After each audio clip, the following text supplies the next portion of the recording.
ரொம்ப மனதாலும் உடலாலும் பலகீனமானாங்களோ அவங்க இந்த மாரியம்மனுக்கும் காவல் தெய்வத்துக்கும் வந்து பார்த்திங்கன்னா மாவிளக்கு வழிபாடு ஏற்றி பண்ணுறது ரொம்ப ரொம்ப நல்லது. அதுக்கு அடுத்தபடியாக சீர் கொடுப்பது. இந்த சீர் கொடுப்பதில் மிக முக்கியமானது போகி பண்டிகை.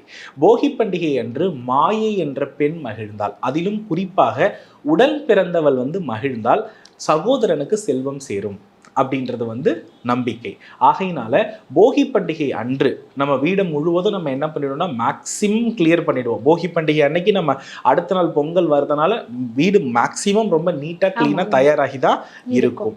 அப்போது அன்னைக்கு போயிட்டு நம்மளுடைய உடன் பிறந்தவங்களுக்கு வந்து சீர் கொடுக்கும் பொழுது, அல்லது உடன் பிறந்த நிலையில் இருப்ப ஒரு பெண்ணுக்கு சீர் கொடுத்து வாழ்த்துக்களை பெறும் பொழுது நம்மளுடைய குடும்பத்தில் இருக்கக்கூடிய சகல தீய வினைகளும் விலகும் அப்படின்றது பெரும்பாலான நம்பிக்கை.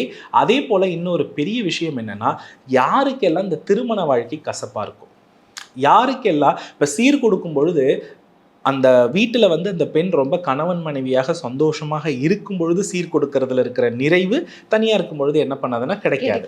ஒரு பிரிவினையோடு இருக்கும் பொழுது கிடைக்காது, அல்லது வீட்டோடு ஒரு பெண்ணாக வயது கடந்து வாழ்ந்துட்டு இருக்கும் பொழுது கிடைக்காது.